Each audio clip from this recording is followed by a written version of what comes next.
지금 우리 부동산 거래 신고 등에 관한 법령을 공부하고 있습니다. 1장에서는 부동산 거래 신고를 했고, 그다음 2장에서 외국인 등의 부동산 취득에 관한 특례 신고 허가했고, 그다음에 토지거래 허가 구역의 지정, 그다음에 지정 절차, 그다음에 허가 절차 전체 다 공부했습니다. 그다음에 이제 이 법은 아직 안 끝났습니다. 아직 부동산 거래 신고 등에 관한 법령의 마지막 부분 보칙과 벌칙이라고 되어 있어요. 360페이지 가실 텐데 360페이지 1절은 제가 볼 때는 뭐 거의 시험에는 안 나올 거라고 생각합니다. 생각하는데 몇 가지만 한번 읽어볼게요. 부동산 정보관리라고 되어 있는데 양거러 1번은 지나가겠습니다. 양거러 2번 한번 내려갈까요? 양거러 2번. 부동산 정보체계 구축 운영이라고 되어 있네요. 자, 동그라미 1번 제가 읽어볼게요. 자, 국토교통부 장관은 효율적인 정보의 관리 및 국민 편의 증진을 위하여 대통령령으로 정하는 바에 따라 부동산 거래의 계약과 신고와 허가와 관리 등의 업무와 관련된 정보체계 구축 운영할 수 있습니다. 라고 되어 있고, 그 대통령령에 가봤더니 국토부 장관은 효율적인 정보의 관리, 국민 편의 증진을 위하여 다음의 정보를 관리할 수 있는 정보체계 구축 운영할 수 있대요. 부동산 거래 신고 받은 거, 검증체계 관련 정보, 외국인 등의 부동산 취득 보유 신고 관한 정보, 그다음 토지 거래 계약 관련 정보, 그다음 부동산 등기 특별조치법에 따른 검인 관련 정보, 부동산 거래 계약 등 부동산 거래 관련 정보, 이걸 이제 통합 관리하겠다 뭐 이런 뜻이겠죠. 정보체계 구축 운영할 수 있다고. 오른쪽에 5번 가볼까? 5번? 5번은 그 부동산 거래 신고에서 나왔었는데 방금 읽었던 법의 25조에 따라 구축된 부동산 거래 계약 관련 정보 시스템. 부동산 거래 계약 관련 정보 시스템이 간단하게 말하면 부동산 거래 계약 시스템, 부동산 거래 전자계약 시스템 말하는 거야. 전자계약. 이 부동산 거래 계약 시스템을 통해서 그 전자계약 홈페이지에서 계약이 체결됐을 땐 그 계약이 체결됐을 때 부동산 거래계약 신고서를 제출하는 것으로 본다 그랬죠. 직거래일 때 공동신고, 한쪽에 국가등일 때, 또 개공신고, 세 가지는 신고서를 별도로 낼 필요 있다 없다? 없다. 우리 단원이 끝나면 중개실무 가서 전자계약을 공부하게 될 건 그쪽과 이제 관련된 내용이에요. 자, 밑에 이제 권한 위탁 뭐 이런 것도 있고요. 저 업무의 전자적 처리 한번 가볼게요. 전자적 처리. 여기는 좀 아셔야 할 것 같아요. 자, 다음에 해당하는 신고서 또는 신청서는 신고관청 또는 허가관청에 전자문서를 접수하는 방법으로 제출할 수 있다. 전자문서로 된 신고서 내는 거죠. 전자계약이 아니고 이거는 전자계약 홈페이지에서 계약을 체결해서 계약서 쓰면 신고서 낸 것으로 본다는 얘기고, 밑에 있는 건 이제 계약이 아니고 계약은 이미 체결됐고 계약서 개공했었고 신고서 내는 거 이걸 전자문서 홈페이지에서 인터넷으로 된 신고서를 써낸다는 얘기지. 신청서 써내고 이런 걸 말하는 겁니다. 자, 일단 1, 2, 3, 4 묶어보시고, 자, 부동산 거래계약 신고서 전자문서로 된대. 그 다음 부동산 거래계약 해지 등 신고서 내는 것도 전자문서가 된대. 그리고 3번 보니까 의외예요.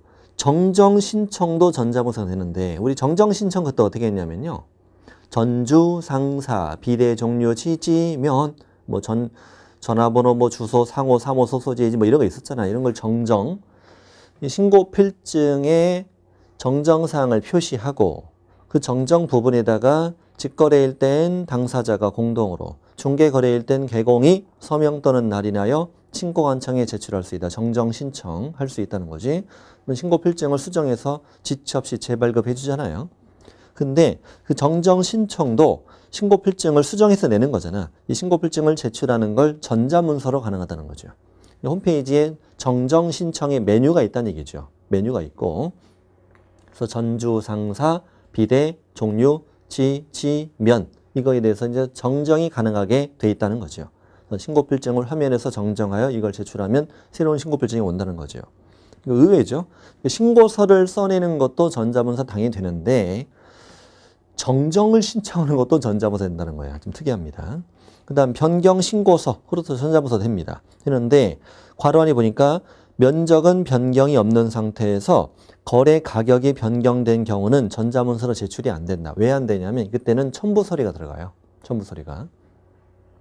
그래서 면적 변경이 없는 상태에서 가격이 변경된 경우는 변경 신고서에 이를 증명할 수 있는 거래계약서 사본 등 입증 자료를 첨부해야 된다고 그랬거든. 그때는 전자문서 안 된다.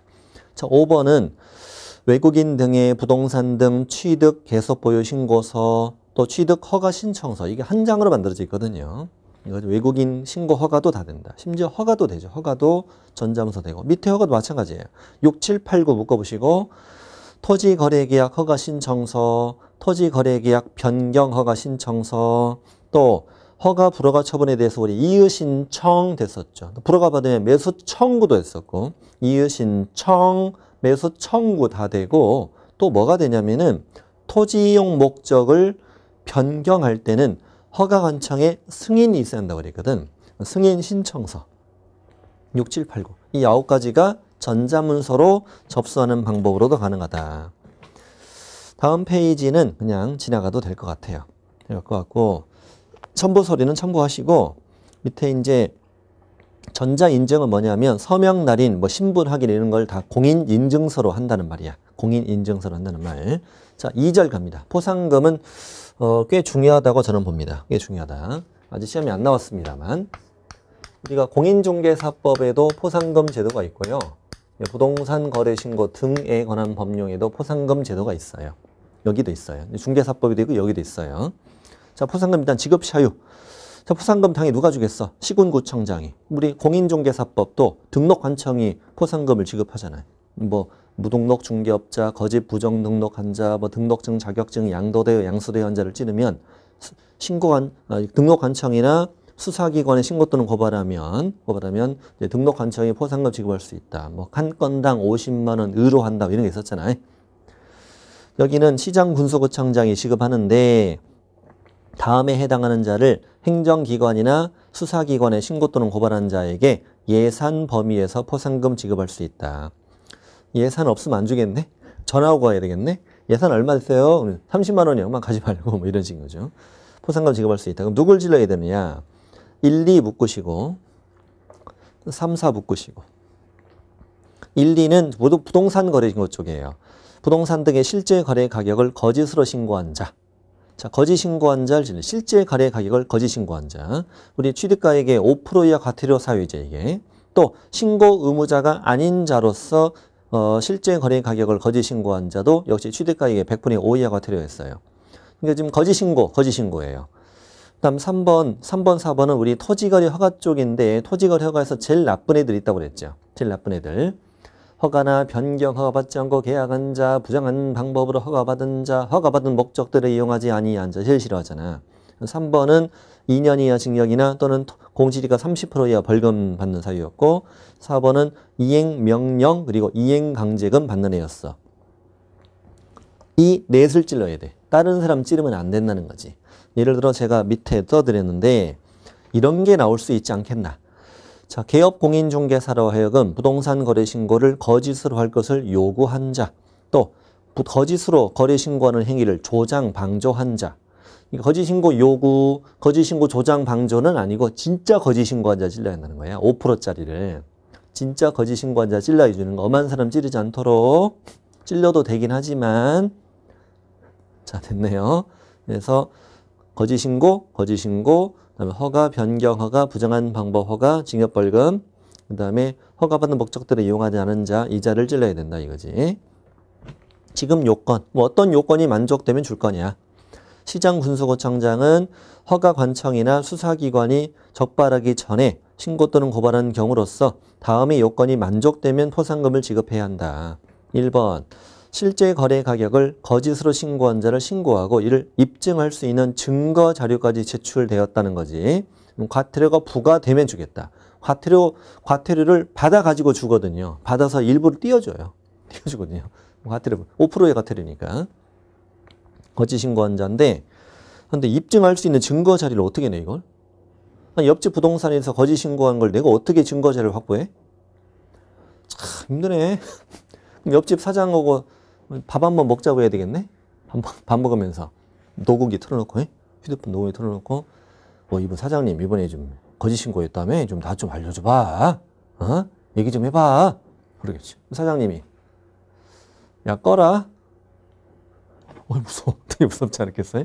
네. 내가 지난주에 써먹었다. 밥이나 먹자. 해? 뭐 이런 거죠 지금. 네. 증거죠. 어떻게 내지 이걸? 다음 이어서 2번은 허가나 변경 허가받지 않고 계약을 체결한 자, 또 거짓 부정한 방법으로 허가받은 자, 이자를 신고했을 땐 이자는 징역형 또는 벌금 2년에 30% 징역벌금이잖아요. 그러니까 공소제기나 기소유예, 이 말이 나와야 되는 거죠. 징역벌금이니까 공소제기 또는 기소유예 결정이 있으면 주겠다. 세 번째는 허가받은 목적대로 이용하지 않은 자를 찔렀다. 그럼 언제 주겠대? 이행 명령이 떨어지면 준대. 이행 강제가 필요 없고 이행 명령 딱 떨어지면 준대. 자, 됐어. 다음의 경우는 지급하지 않을 수 있다. 자, 뒤로 갈까요? 언제는 안 준대 또? 공무원이 자기 직무와 관련해서 발견된 사실을 신고 고발하면 주겠어? 그 말이 돼 그게? 돈 벌기 쉽게 그러면. 그 다음 해당 위반 행위를 하거나 위반 행위 관여한 자가 신고 고발하면 되겠어? 응? 말이 돼 그게? 저를 고발합니다. 저를 감옥 보내주시고요. 아니면 거짓 신고. 거짓 신고는 저를 고발해요. 과태료 10억에 5% 5천만 원 때리시고요. 포상금 1,000만 원 주세요. 말이 됩니까? 이 말도 안 되는 거지. 세 번째, 익명 가명. 왜 그랬을까? 옆집 부동산인가 보네. 익명 가명으로 신고 고발했다. 안 준다. 자, 비용 충당. 시군구 재원으로 충당하는데 지급금액. 여기가 이제 중요합니다. 지급금액. 다음에 해당하는 자를 신고 고발했을 땐 부과되는 과태료의 100분의 20에 해당하는 금액을 지급하되 최대 한도액은 1,000만 원까지로 한다. 최대 한도액은 1,000만 원까지만 준다. 과태료 받아가지고 20% 띄워준다. 20% 범위도 아니고 딱 20% 띄워준대. 최대 1,000만 원까지만 주고. 그래서 밑에 부동산 등의 실제 거래가 거짓 신고했다. 부동산 거래 신고를 거짓으로 한 거지. 신고 의무자가 아닌데 거짓 신고한 거지. 5%짜리 과태료잖아. 5%짜리 과태료 받아서 띄워준다 이거죠. 20% 띄워준다. 동그라미 2번. 다음에 해당하는 자를 신고 고발하면 50만 원 지급한다. 허가나 변경 허가받지 않고 계약한 자, 부정한 방법으로 허가받은 자, 허가받은 목적대로 이용하지 않은 자를 찌르면 50만 원밖에 안 준다니까 하지 마세요. 이런 거 하지 마세요. 자, 동그라미 1번에 대해서 이제 좀 더 구체적으로 공부해 볼 게 있는데, 동그라미 1번이요. 아까 100분의 20 띄워준다는 말. 어디를 좀 잠시 갔다 올 거냐면, 잠깐만요. 지금 좀 써줄게요. 309페이지입니다. 309페이지 가보세요. 309페이지. 309페이지를 펴놓고 잠깐 보시겠습니까? 자, 실제 거래 가격은 7억이었습니다. 실제 거래 가격은 7억이었는데, 근데 거짓 신고했답니다. 거짓 신고를 했대요. 값은 얼마에 거짓 신고했냐면 7억 5천만 원에 거짓 신고했대요. 을은 8억 2천에 거짓 신고를 했대요. 그 다음에 병은 9억에 거짓 신고했다라면 가정해 볼게요. 이렇게 실제 거래 가격인데 이막인데 이렇게 거짓 신고했다 이거야. 이거 이제 적발된 거예요. 이제 적발되면 이제 뭘 부과해요? 과태료 부과하잖아요. 과태료를 부과하는데 취득가액의 5% 이하거든요. 5% 이하. 항상 5%는 아니잖아. 뭐 어떤 경우에는 5%고 어떤 경우는 4%고 이런 얘기지. 그 기준이 309페이지에 들어있는 거예요. 이 부동산 거래 신고 쪽에 실제 과태료 부과 기준이 적혀 있어요.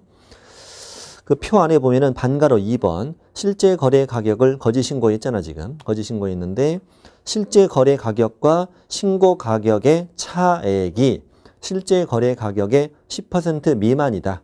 그러면 100분의 2% 때린다. 그러면 자 실제 거래 가격과 신고 가격의 차액이 5천만 원이잖아. 5천만 원이 실제 거래 가격의 10% 미만. 10%는 7천이잖아. 7천 미만이죠.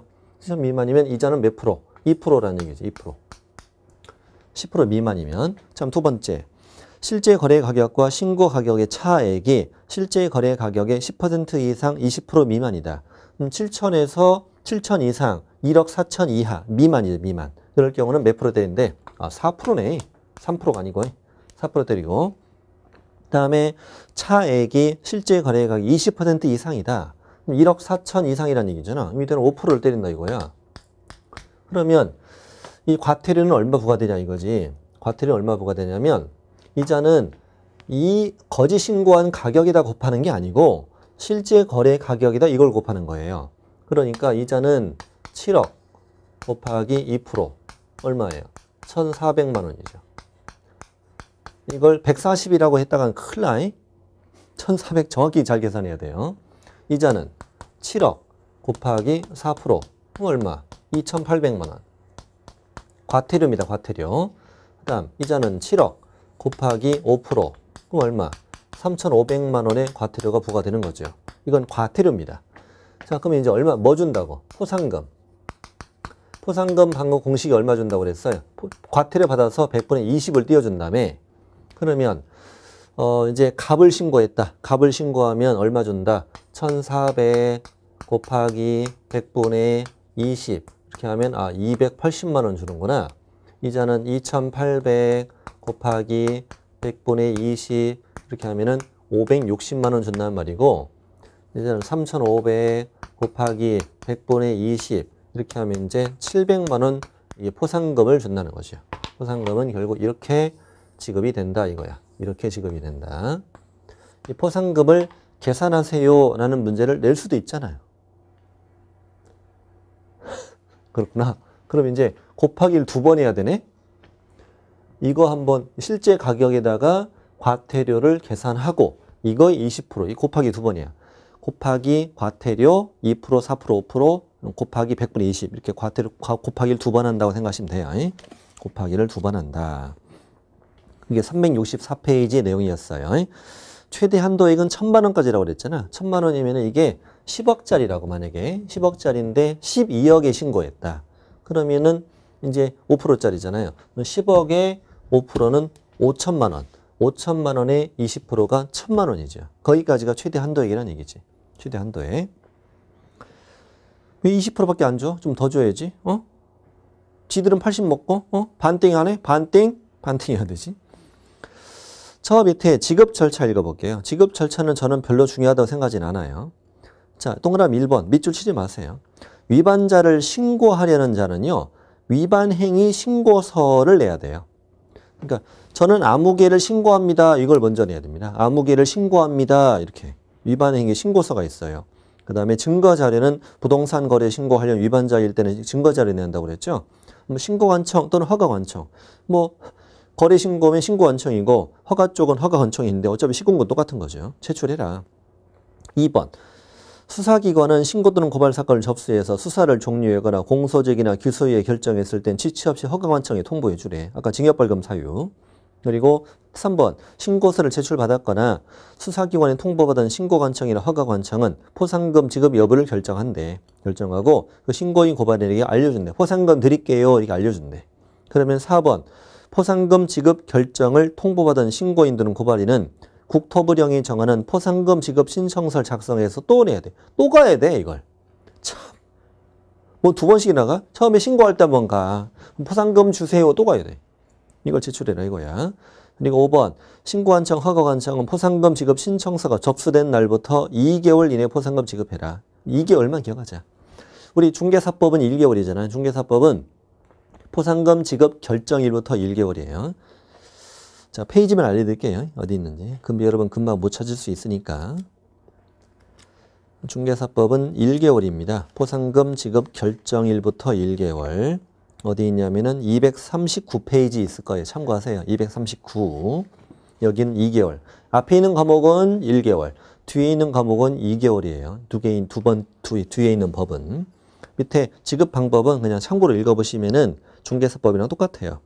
자, 벌칙, 포상금 해봤고, 자, 현재 벌칙인데, 그래서 우리 여러분 하나 좀 주의하실 점이 있어요. 뭘 주의해야 되냐면, 현재 우리가 배우고 있는 법의 이름이 뭐예요?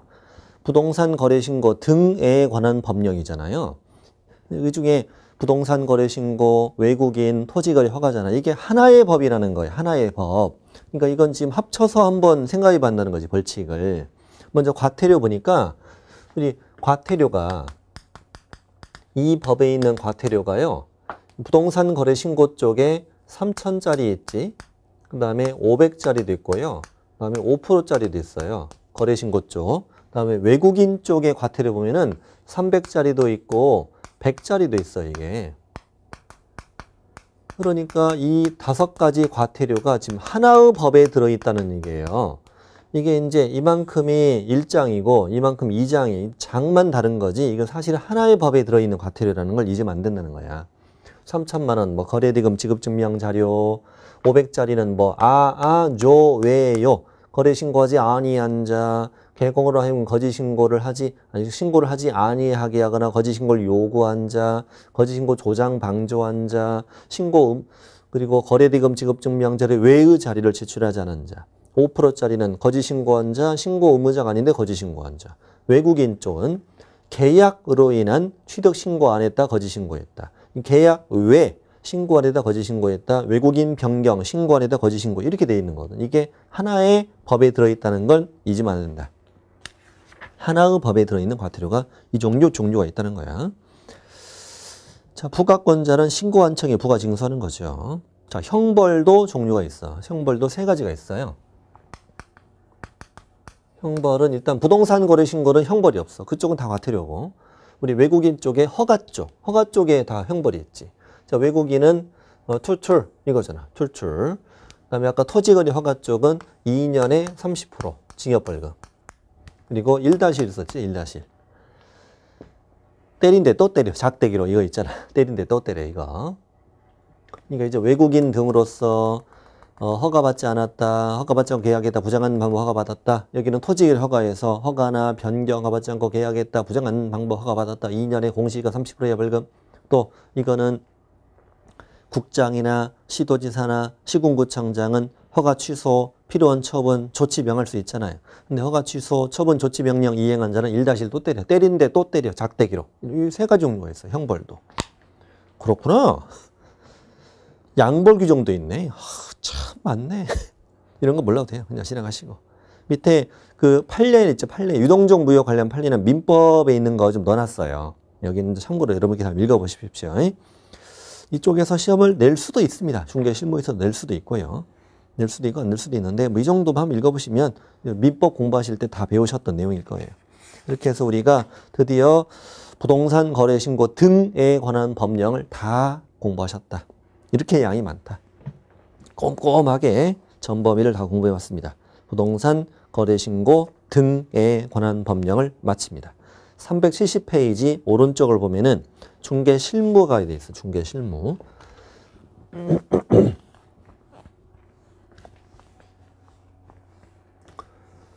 그러면 중개 실무는 문제가 그렇게 많이 나오진 않습니다.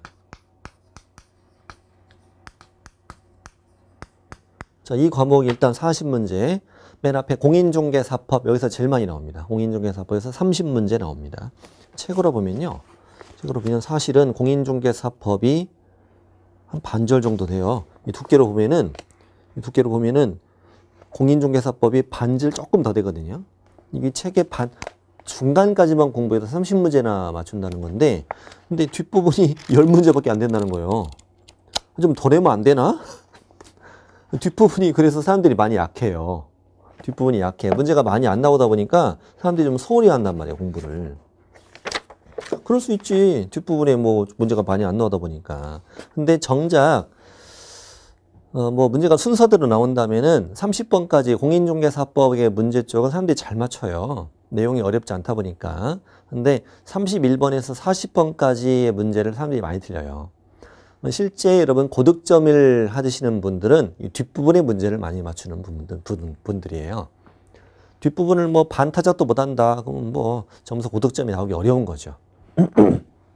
자, 중개실무인데 중개실무는 28회 시험은 5문제 출제되었고, 다음 29회 시험은 이제 6문제가 출제되었는데, 지금 보니까 1장, 2장, 3장 돼 있는데, 제 1장은 이번에 시험법에로 처음 들어온 전자계약, 부동산 전자계약에 관한 내용이 들어있고, 2장은 여러 가지 이제 각종 관련 법령이 들어있어요. 중개 실무에서 진짜 실무적인 내용을 배우는 게 아니고 실무를 위해서 필요한 우리가 여러 가지 법들을 배우는 겁니다. 이 관련 법령에는 어떤 내용이 주로 들어있냐면 부동산 등기 특별조치법 들어있고요. 거민 관련된 거, 그다음 부동산 실명법, 명의신탁에 관한 내용도 들어있고요. 그다음에 장사 등에 관한 법률, 우리 묘지, 자연장 이런 거 배우는 부분이고, 그다음에 주택임대차 보호법, 그다음에 상가 건물 임대차 보호법 이런 내용들이 이제 출제가 됩니다. 출제가 되는데 이 거민 부동산 등의 특별조치법은 시험에 잘 나오는 편은 아니고요. 이 주택임대차와 상가임대차는 반드시 나옵니다. 반드시 나오고 실명법, 장사법은 이게 돌아가면서 나와요.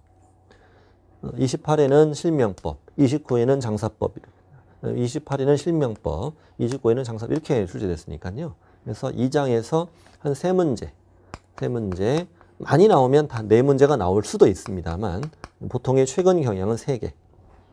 그다음에 3장은 우리 경매와 매수 신청 대리.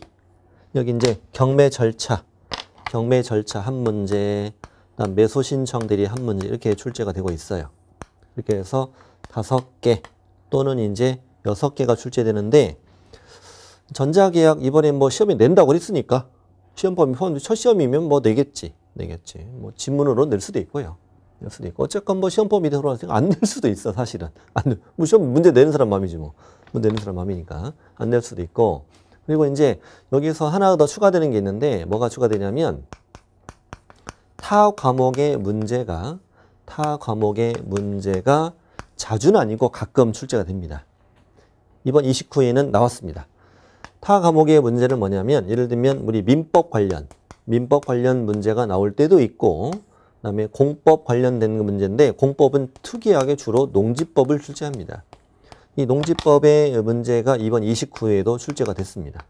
그래서 타 과목 문제가 출제될 수 있는데 이거는 타 과목 내용은 제가 이 과목에다가 책을 넣을 필요는 없죠. 민법 문제는 민법책 공부하세요. 민법책 공부하시면 되고 농지법 문제 나오면 어떻게 하면 돼요? 농지법 공부하시면 돼요. 왜 제가 여기다 넣습니까? 넣을 필요 없죠. 타 출판사 책 같은 경우는 뭐 중개실무에다가 이렇게 이런 거 내용만 넣고 그런 책도 있어요. 근데 저는 과감히 답했습니다. 어차피 거기 다 있는데 뭐하러 여기서 또 합니까? 책 두께만 두꺼워지는 거죠. 그럴 필요 없지 않습니까? 그래서 이런 문제가 나올 수 있고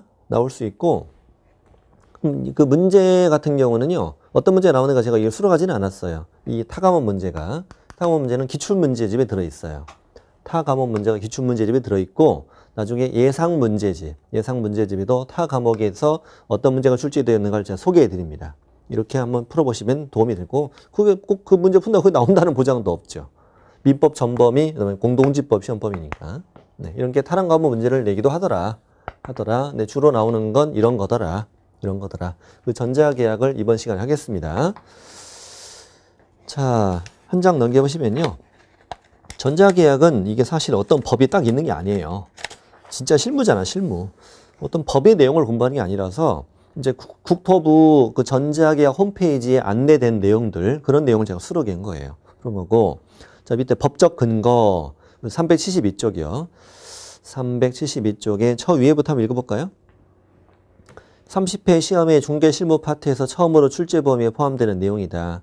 정부에서 적극 권장하고 있는 부동산 전자계약서 작성에 관한 장점 등이 주로 출제 내용이 될 것으로 예상하며 한 문제 정도 나올 것으로 본다. 밑에 읽어볼까요? 부동산 거래 전자계약 시스템은 부동산 거래 계약서를 정보통신기술과 접목하여 공인 인증과 전자서명을 통해 작성할 수 있도록 한 시스템을 말한다. 즉 종이와 인감 없어도 온라인으로 서명하고 또 전자계약을 체결하고 부동산 거래 신고도 자동으로 되고 확정일자, 부여 이런 것도 다 자동으로 된다 이거지. 계약서 확인 설명서는 계약 서류 같은 것들이 공인된 문서 보관센터에 보관되어서 별도로 우리가 보존할 필요도 없는 뭐 그런 것들을 말하는 시스템을 말한다 이거입니다. 그다음 밑에 부동산 전자계약 법적 근거 법적 근거 동그라미 1번. 이거 바로 아까 좀 전에 했던 내용이에요.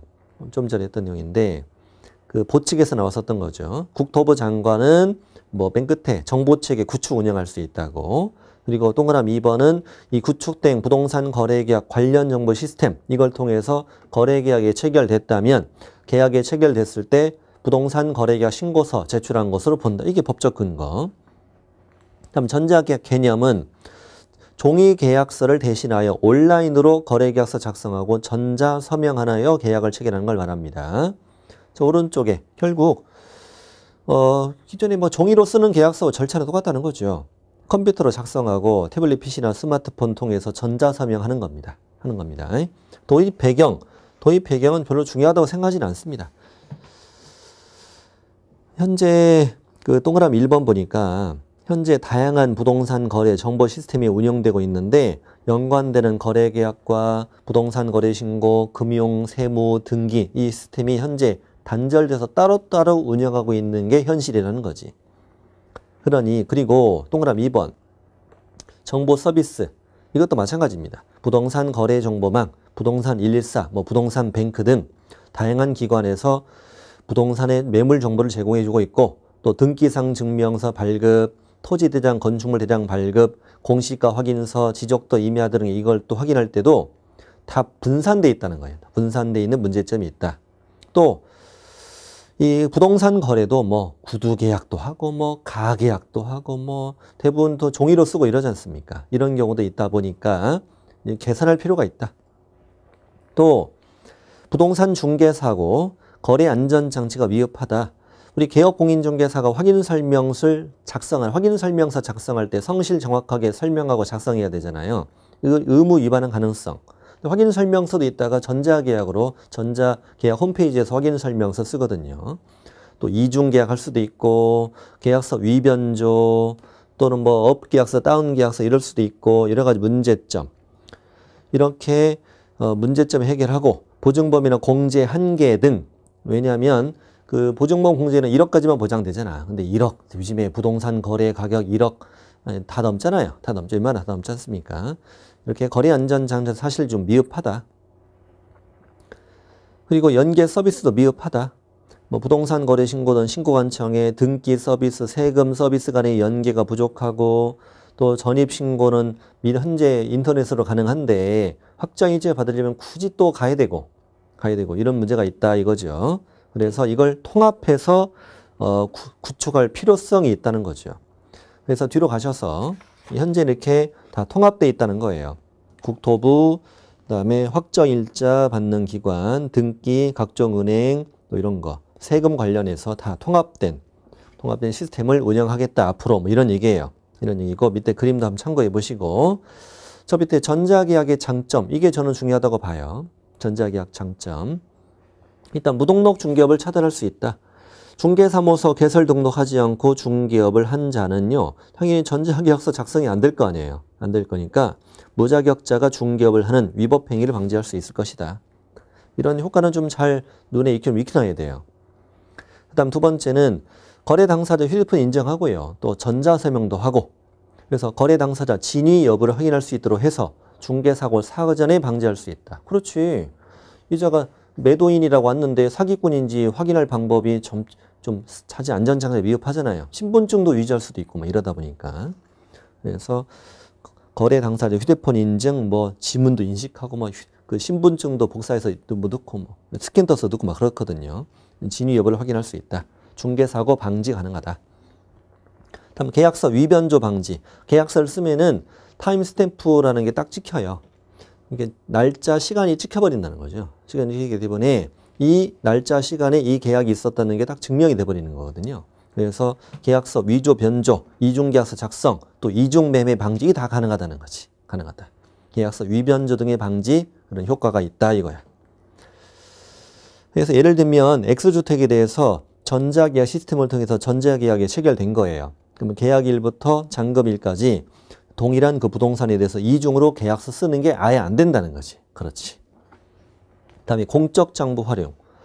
그래서 또 등기상 증명서 등 뭐 공적 장부를 활용할 수 있게 돼 있어. 그 전자계약 홈페이지에서. 그래서 민원 서류 취소하고 또 그 부동산의 표시랑 권리관계 등이 그 계약서에 자동으로 이제 기록돼 버려요. 소재지나 지번이나 지목 같은 거 이제 검색만 해서 넣으면 자동으로 기록돼서 이런 게 편리함을 가져올 수 있다. 그렇죠. 시간과 경제력 비용도 절감할 수 있겠네. 왔다 갔다 안 해도 교통비, 시간 등 이런 효과가 있겠네. 그다음에 이제 투명한 거래일서 확립. 좋아. 이런 거 할 수 있다는 거죠. 그다음에 기대 효과 봤고요. 전자계약 이익, 이 혜택은 저는 가장 중요하다고 보거든요. 혜택이. 자, 우대금리 해준다. 전자계약서 작성 후 대출 받을 때 전자계약서 계약번호 제시하면은 대출이 0.2%가량 우대해준다 이거죠. 2번은 꼭 알아야 돼. 2번은. 동그라미 2번은 등기 수수료를 할인해줘요. 30% 할인해줍니다. 등기 수수료 30% 할인. 전자등기 신청하는 거죠. 전자등기. 그 다음 3번은 그냥 참고하세요. 전자계약 시스템으로 전용 면적 85제곱미터 이하, 그리고 보증금 3억 이하, 주택 아니면 주택이나 임대차 계약을 체결한 대학생이나 또는 뭐 사회초년생이나 신혼부부에게 중개 보수 20만 원 바우처를 100명에게 지원하고 있다고 합니다. 4번은 중요합니다. 부동산 거래 신고는 할 필요가 없다는 거죠. 아까 읽었던 거죠. 신고서를 제출하는 것으로 본다. 확정일자 자동 부여 아주 중요합니다. 전자계약 시스템을 이용하면요, 그 확정일자 부여가 자동으로 이루어집니다. 신청하면은 바로 그 계약서 홈페이지에서 신청하면 바로 확정일자 부여가 돼요. 그래서 방문할 필요가 없다는 거죠. 그리고 거래계약서와 확인설명서는 공인전자무서센터에 보관되죠. 따로 개공이 보존할 필요 없다는 거죠. 그 다음 페이지 보충학습에다가 그 법령의 내용을 수록했어요. 공인중개사법의 25조 26조에 확인설명사항이 공인전자무서센터에 보관된 경우는 별도로 3년간 보존할 필요 없고, 또 거래계약서가 공인전자무서센터에 보관된 경우에도 5년 동안 개공이 보존할 필요 없다. 이렇게 돼 있는 거죠. 그 다음에 밑에 주택임대차 계약서에 확정이자 부여, 임대차 정보 제공 규칙이라는 게 있거든요. 여기다 보면은 밑줄 친 데 보면은 정보 처리 시스템을 통해 이용하여 주택임대차 계약을 체결한 경우 해당 주택임차인은 정보 처리 시스템을 통해 전자계약 증서에 확정이자 부여 신청이 가능하다는 거예요. 자, 혜택 봤습니다. 한번 몇 번 읽어보세요. 한번. 그 다음 오른쪽에 전자계약서 작성 방법인데 그냥 전자계약서 작성하는 절차예요. 계약서 작성 안에 내용을 보는 게 아니고 우리. 자, 일단 우리 개공이 이제 주인공이니까 여기서는 직거래도 가능합니다만 직거래 같은 걸 낼 리가 없으니까. 자, 개공이 일단은 부동산 거래 전자계약 시스템 그 홈페이지에 가입하시면 돼. 가입하고 공인인증서 등록하는 거예요. 공인인증서는 알아서 발급받으시고 자, 뒤로 갑니다. 그 다음에 이제 로그인을 해. 공인인증서를 로그인한 다음에 계약서 유형을 선택해요. 매매나 임대차를 선택합니다. 선택하면 화면에 이제 계약서가 뜹니다. 자, 동그라미 3번. 계약서가 총 4개 이렇게 4개로 나눠져 있어요. 이게 마우스를 클릭하는 거죠. 마우스로 첫 번째 클릭하면 매매 계약서가 뜨고 다 작성한 다음에 두 번째 시커먼 거 누르면 확인설명서 기본 확인사항이 뜨고 세 번째 클릭하면 확인설명서 세부 확인사항이 뜨고 네 번째 클릭하면 중개보수 등에 관한 사항. 우리 확인설명서 내용은 이미 앞에 다 공부했으니까 이런 식으로 계약서 확인설명서를 전자계약 홈페이지에 다 작성한다. 확인설명서도 작성한다는 거 알아두셔야 되겠지. 이렇게 한 다음에 저장해. 계약서 저장합니다. 저장하면 오른쪽에 이제 그 내가 작성한 계약서를 조회할 수도 있겠지. 이렇게 개공이 지금까지 작성한 게 쭉 조회도 가능한 거죠. 계약서 썼으면 이제 그 전자서명을 해야 되는데 요즘에 뭐 여러분 컴퓨터 화면 있잖아요. 컴퓨터 화면에 그 마우스로 서명을 하는 거 좀 거시기 하잖아. 거시기 합니다. 그리고 이제 마우스로 지금 서명하는 사람이 누군지도 정확히 모르잖아요.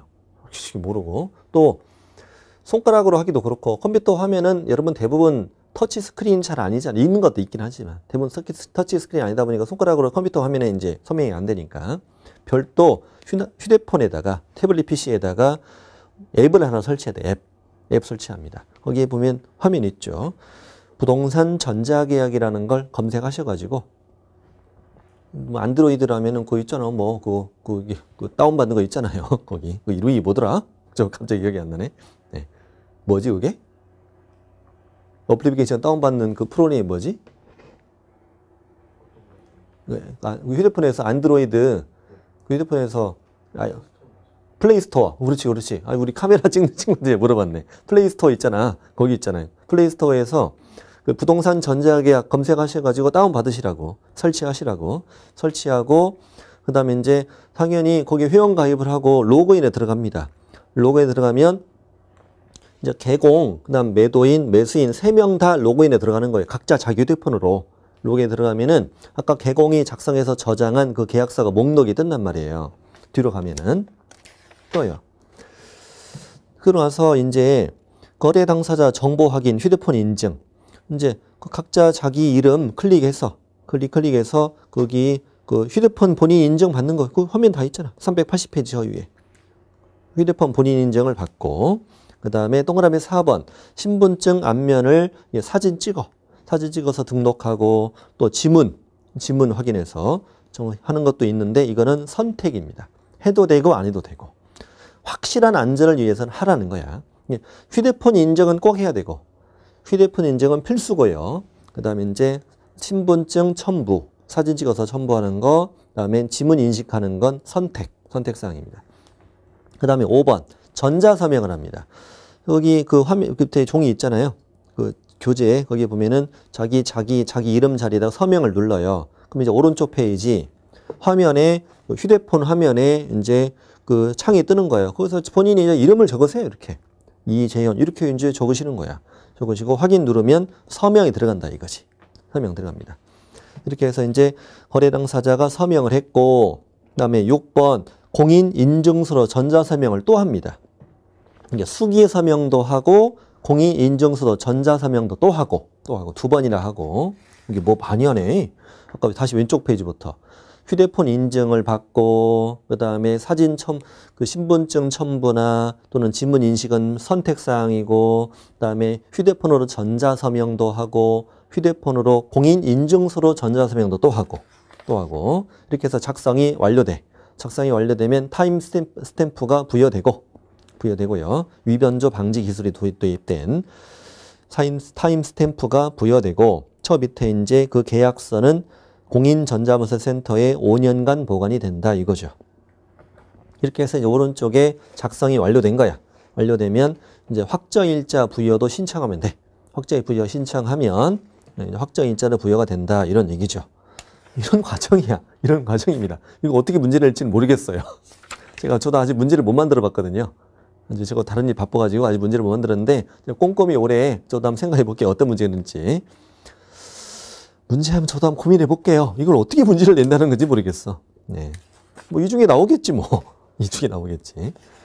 어쨌건 저도 좀 당황스러워요. 뭐 이걸 어떻게 문제를 낼지. 네, 솔직하게. 앞으로 더 1년 동안 저 많이 고민해 보고 어떻게 문제 낼까 한번 생각해 볼게요. 그래서 아직 이 부분에 대해서 제가 이 기본서에 OX 문제도 안 넣고 뭐 낼 수는 있지. 몇 개 뭐 할 수는 있는데 아직은 좀 생각 좀 해봐야 될 것 같아서 문제도 안 넣고 OX도 안 넣었습니다.